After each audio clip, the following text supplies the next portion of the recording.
Hey, and welcome to the episode of You Love Comics. This is a YouTube show. I showcase recent comic hauls, comic speculations, and stuff from my collection. Alright, I have an amazing haul for you. This is a nice, solid, not like a ton of books, but a lot of bangers here. Lots of great keys, first appearances, big key moments, big iconic covers from the Copper Age, Bronze Age, and Silver Age, especially some books that I've been looking for that I wanted to add to my collection for years. So before I get into this amazing haul, do me a favor, smash that like button. It'll help with the YouTube algorithm, and it'll ensure that more people will see these videos. If you like what you see, have a question what you saw, and want to just say hi or whatever, leave a comment, and I'll get back to you accordingly. If you like these type of videos, comic hauls, comic speculations, comic collections, comic mystery boxes, comic books in general, you just love them, then guess what? You're at the right channel, because this is called You Love Comics. So smash that subscribe button, become part of the You Love Comics conversation, smash that bell for notifications. All right, so this was from an ad I saw on Facebook. I bought from this guy before. He's a dealer. I used to see him at shows, but it seems like he's trying to avoid doing shows, and he's just selling stuff out of his garage. Whenever he gets a collection, he posts up on Facebook. Past couple of videos that I made of stuff that I got from him were mostly, they were dollar bin books, and I found some great stuff there. Lots of books that were definitely worth way more than $1. But this time he was selling Silver Age, Bronze Age, and Copper Age keys. Lots of amazing books. Some of these were pretty pricey. He had books that were way more than what I spent. But before, you know what? Let's just get into this, because I don't want to waste any more time. I don't want to lose you guys before you see all these amazing books. So Conan 241, key significance of this book. This is the Todd McFarlane cover of Conan. It's a newsstand. It's an okay condition. It's a fine, but happy to get this. This is my second copy of this one. This is a great one. This one's in really nice condition. John Carter, Warlord of Mars, the iconic Deja Thoris bondage cover. I don't know who did the cover. It doesn't have the same. Oh, wait. Let's see. I don't know if it's picking it up. Oh, Dave Cockrum did it. Duh. Yeah, this is a great cover. There's a couple book, like John Carter, Warlord of Mars, obviously. It's a book from the Bronze Age. There's a bunch of stuff, and people like this stuff. It's not like a huge, crazy book. One goes for a bit. This one is one of the more desirable books of the series. So this one goes for a bit, and then there's that first Frank Miller art, which I think is like 18 or something. I don't know. Happy to grab that. And then, like I said, amazing condition. New Teen Titans number 16. Key significance of this book: it is the first appearance of Captain Carrot and his amazing zoo crew. I figured, why not? I haven't gotten this in a while. So I'll tell you what I paid for everything in the end. Because like some of these were kind of technically free with the books I bought, like this being one of them. So happy to grab that. This one's not the greatest condition, but again, it was like one of the free books that I got. Marvel Team Up featuring Spider-Man and Ghost Rider number 15. It's the first appearance of, I forgot the name of the character. He's got an eyeball for a head. He looks like a stunt driver. He's a old school Ghost Rider villain, but this is his first appearance in this book. Like I said, not the greatest condition, but he basically threw it in for free, so that's cool. This one also not being the greatest condition, but I wasn't going to pass it up, and again, basically given for free. It's the first appearance of Colleen Wing. Is that her name? I think so. I think she became an Iron Fist at some point. I know in the Netflix show before they canceled it, they alluded that she would become it. So first appearance of her, that's cool. And she would team up with, oh my god, I'm forgetting all these names. They made a Defenders series of them. Woman has a cyborg arm. She was also on the Defenders Netflix show, but okay, whatever. But here's the real reason why people go after this. Besides that first appearance, I would say this is a double key. Again, not the greatest condition. Just happy to get it. I will probably try to find a better condition copy. So this is just a good. So besides the Marvel value stamp being in there, that's good. This is the reason why people go after this book. From the wilderness reaches of Canada comes the dreaded, deadly Wolverine. But is he a hero or a villain? I can't even read. Or the most dangerous new supervillain ever. On sale July 30th at newsstands. Everywhere. Watch for it. So that's pretty awesome. So obviously this is a preview appearance, or whatever you want to call it, of Wolverine. It is not, I think this ad, from what I know about it, it does not predate Hulk 180. Might predate Hulk 181, or it's around that time. This ad shows up in a Thor comic and a Daredevil comic. I have the Thor one. I don't have the Daredevil, so I have to get my hand on that one. So so happy to grab that. This one's in really nice condition. First issue special number 8, the first appearance of the Warlord. Now, Warlord was kind of like DC's, I don't know if it's like considered like his answer for Conan, but it was a series that ran for a while, like a good, like, I don't know, like 150, 200 issues, and then they brought him back during New 52. He's definitely a property that comes out a lot. They'll bring him back up, and I could see this character being used in the James Gunn DC Universe TV shows and movies. Hopefully they succeed. I bet we will see something about Warlord. So this is his first appearance that leads to that series. So happy to grab that one. That's awesome, and it's in great condition. All right. This one, I want to show you the front and back. This was basically considered like one of the free books too, which, again, this is a great free book. Devastator does not want to stay still. DC Super Spectacular, pages 100, World's Greatest Superheroes, number 6. This is a legendary, this is a legendary Neil Adams cover, front and back. This is amazing. I've been wanting to get this one for a while. I see this book go for, I saw it sell on average, it seems like 30 to 40 bucks on eBay, but when I see these in stores, man, they charge a grip for this book, and they probably can get away with it because it's such an iconic looking cover, and I could see if they put this on their wall, this thing is gonna go quickly. Happy to grab that. This thing's like a fine at best condition. I mean, it looks great. The front and back look great. There's some stress on the spine, but I mean, again, this was like considered like one of the free books, so I can't complain about that. That was amazing. So happy to grab that. Amazing Adventures number 13. This is part of that run with the Beast. It ran from like 11 to 18. I just need issue 11 now. Of course, that one's going to be a little bit more pricey. That's the first furry Beast. It's a funny thing to say, or a furry thing to say. He's definitely more like monsterish in this series. It looked like they were trying to, X-Men was canceled, the series. They were just doing reprints. It was basically a reprint series until it, probably would have eventually just been canceled all around. But then they did the new X-Men with like Wolverine, Colossus, and all that. And that, well, here we are now. X-Men's massive.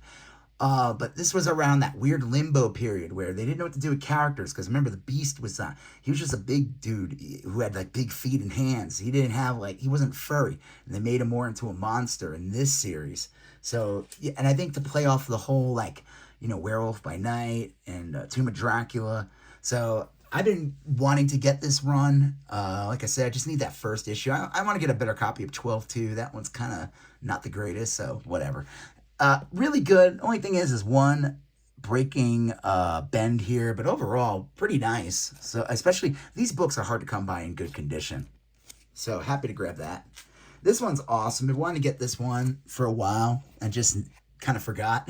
Like I have 16, 18. Those are like the big issues where basically Captain Marvel, this is his new costume. This is around the time where Rick Jones wears the negabands and trades places with Captain Marvel. It kind of sets that whole thing up. They kind of touched on that a bit in the Marvels movie, but this was different. Like him and Rick Jones would trade places, kind of almost turning him into Shazam in a weird way. Again, cool Captain America Bucky cover, the Rick Jones Bucky. So happy to grab that. That one's cool. Just an awesome iconic DC war book cover with a bad man on the cover. I'm not gonna say his name, but been wanting to get this one for a while. Again, nothing crazy. It's like a $20 book, maybe $30 book. It's one of those books if they'll probably end up on a wall. It's one of these like anything with like Schmidler on the cover. Usually, I don't know. There's a whole weird collector thing. Probably because it's like foreboding or whatever, but happy to grab that. That one's awesome. 15-cent DC Comics, and it's in great condition. Needs to probably be cleaned up a little bit here, but overall, really nice.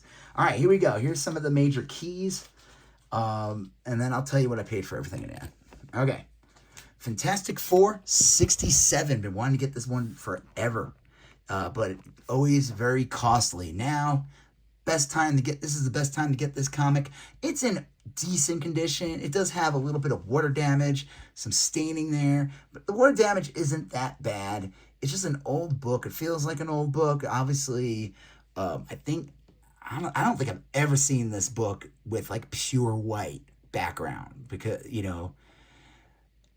they're out there. I've been. They're probably hard to come by, but happy to grab that. First appearance of him who becomes Warlock. He's only on the last page, so this is technically like a full cameo or whatever. He makes his full real appearance in Thor.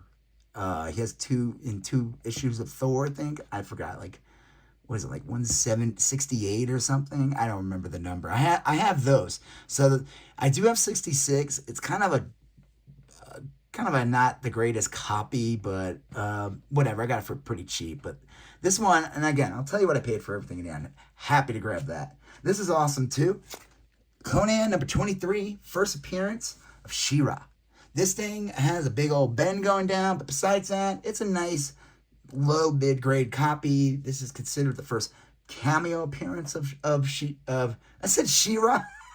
I meant to say Red Sonja. Sorry.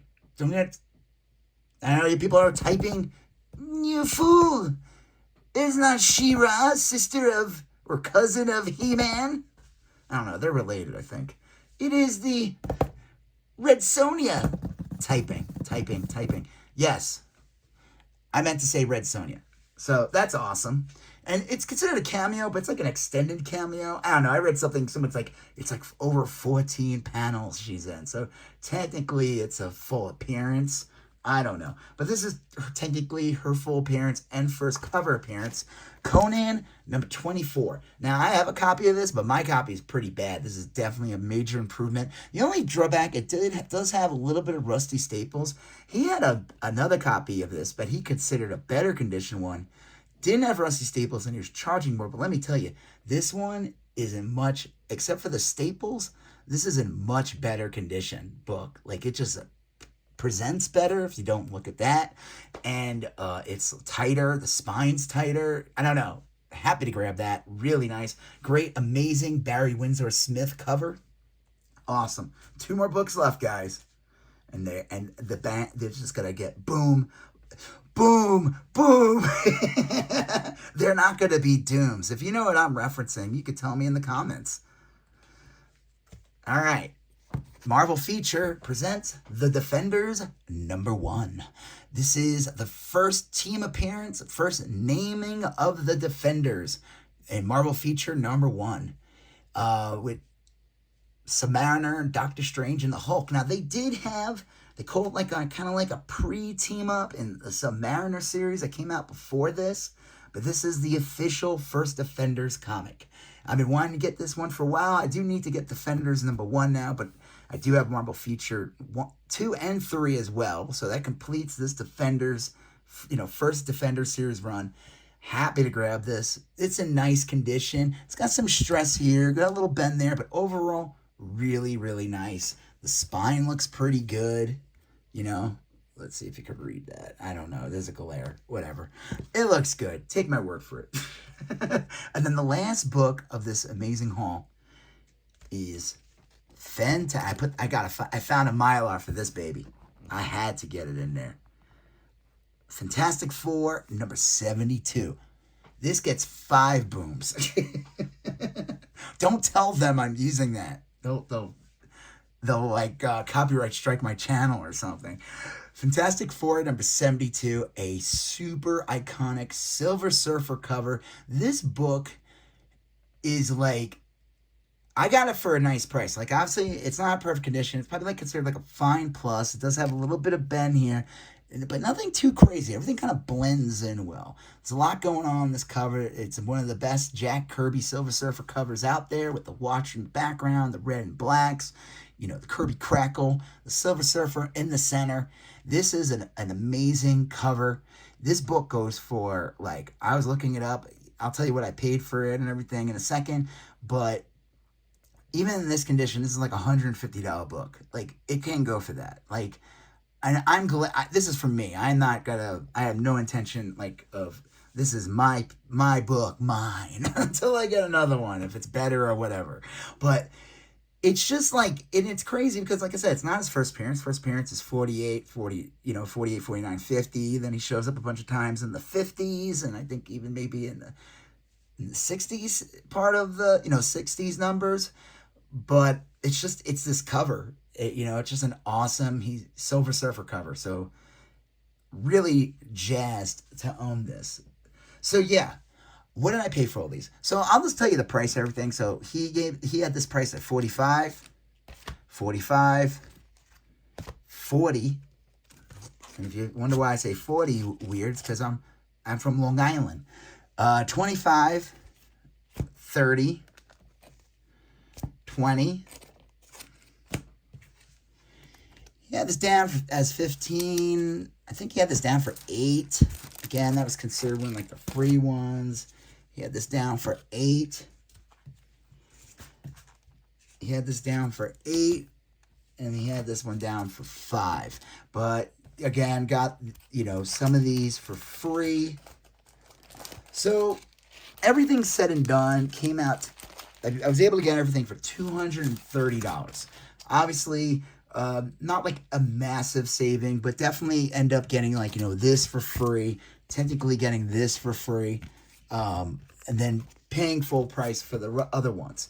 So I think that's still a great price. Again, $230 even, no shipping or any other fees involved. Just like I said, these are books that I've been wanting to get in my collection for years. If I got these all at different times individually, they probably would have cost me a lot. Like I said, this book in this condition, I don't think I could find at this price. I was shocked he was charging only $45 for this. I thought he was gonna say like 80 or 70.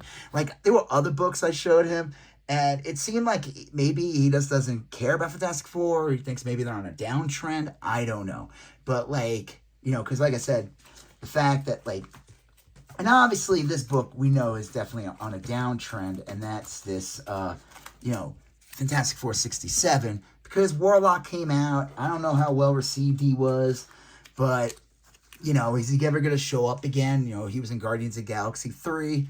Who knows? The speculation's kind of dead, but I don't care. Warlock has a special place in my heart. I always liked those books. I always wanted to get this first issue, and I remember as a kid I could have gotten it for super cheap at a flea market, and I passed it up like a little fool. But yeah. And then this book was going like crazy for a while because they thought there was gonna be like a Defenders TV show or movie or whatever. Who knows? But again, still a great key. Happy to grab that. So yeah, like I showed him like X-Men books. He had a lot of X-Men keys. First appearance of Juggernaut, like second, like the later issues of Juggernaut in the original run, Spider-Man issues, and those were definitely pricier books. You could just tell he was not going to go cheaper on those. Like, I showed him like X-Men books, and he was like 80, 100, 120, and I was like, I'm not in the build. I don't have the funds to do this, but 45 for this, hell yeah, I will drop 45 in a second on that. Same thing with this, these are books that, 30 for that, yeah. But like I said, getting these other books, for super cheap, that was great. This amazing condition copy of this, again, iconic McFarlane cover. Not the greatest, but basically free. That's cool. It's a good placeholder. Again, not the greatest, but it's free. It's a good placeholder. Who doesn't love Captain Carrot? And then, of course, this amazing book. That's awesome. Super iconic DC cover and back cover. So, yeah, this was an awesome haul. Oh, yeah, and obviously these books, which, let me tell you, during the comic, like, pandemic speculation, these books were, like, going for crazy money. They kind of calmed down. They still have a bit of value. Red Sonja is one of those properties that just goes in waves. That's just how it is. But again, awesome haul. I was happy to have the opportunity to look through his collection. I saw some amazing books in there. First, Jon Stewart, not from The Daily Show, but from Green Lantern. Lots of like just first appearances and major keys. Green Lantern, he had that awesome Speedy, the drug issue, and that was in amazing condition. So whatever, happy to grab those. They were just out of my reach right now. But yeah, if you liked, so yeah, that's it. Again, amazing haul. So if you like this video, do me a favor, smash that like button, leave a comment. You haven't done it already. You haven't subscribed to this channel and you like these videos and stuff, do me a favor, smash that subscribe button. Bombard You Love Comic Books Conversations. Smash that bell for notifications. Check out the links in my videos for my Instagram. It's in there in the caption. There's a link to my eBay where I have comic toys, trades, etc. in there. Check that out. All right, awesome.